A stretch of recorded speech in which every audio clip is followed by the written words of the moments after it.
A cena do evangelho de hoje acontece quando Jesus e seus discípulos estão subindo para Jerusalém. Os discípulos estavam assustados e com medo. Jesus tinha acabado de contar para eles que em Jerusalém, a cidade santa, as lideranças judaicas o condenariam à morte, que lá ele iria ser zombado, sofrer, morrer e ressuscitar no terceiro dia. Jesus fala de sofrimento e morte, mas dois dos discípulos, Tiago e João, parecem estar conectados numa outra frequência. Estão sintonizados com um projeto diferente do projeto de Jesus. É como se Jesus não tivesse dito que sofrimento e morte o aguardavam, pois os dois discípulos irmãos imaginavam que Jesus, entrando em Jerusalém, reinaria glorioso. Aí a gente entendeu o pedido que eles fazem a Jesus.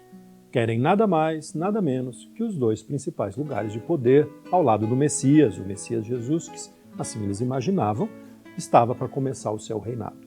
Jesus responde que eles não sabem o que estão pedindo e pergunta se eles conseguem beber o cálice que ele beberá, se conseguem ser batizados com o batismo com o qual ele será batizado.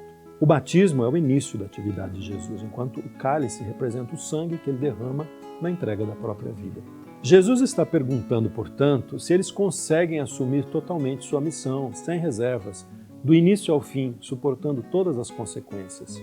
E eles rapidamente respondem, conseguimos. O uso desse verbo conseguir traz uma grande ironia, porque no capítulo anterior do Evangelho, os discípulos se defrontam com a triste realidade de não terem conseguido curar um epilético. Alguém da multidão diz a Jesus, trouxe meu filho a ti, porque teus discípulos não conseguiram curá-lo. Jesus diz que, de fato, no futuro, os discípulos sofrerão diante dos poderes. Mas a outra grande ironia do Evangelho é mostrar que os lugares de honra, à direita e à esquerda, que os dois discípulos almejam, são ocupados pelos que são crucificados ao lado de Jesus. Para mostrar que não existe trono para o Messias Jesus, existe a cruz, o sofrimento de todas as pessoas injustiçadas que Jesus assume sobre si. Os outros discípulos ficam zangados.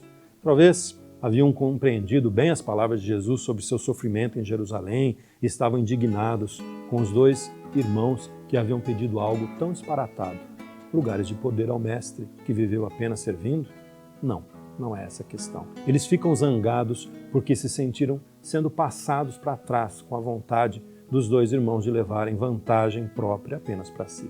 Jesus, enfim, alerta os discípulos para uma dinâmica diferente de relações. Entre os seguidores, não tem sentido a lógica dos que dominam e tiranizam, dos que se sentem grandes, plenos, por simplesmente dominar e mandar. Um dos princípios básicos da comunidade dos seguidores de Jesus é o serviço. E Jesus fala aqui de servo e escravo, daquele que se doa ao outro e assume a vocação até o martírio, se for necessário. Quem quiser ser grande no reinado do humano Jesus de Nazaré deve ser como ele, tornar-se servo e entregar-se pelos outros. O que Jesus disse aos discípulos ressoa também para nós, quem sabe também com ironia.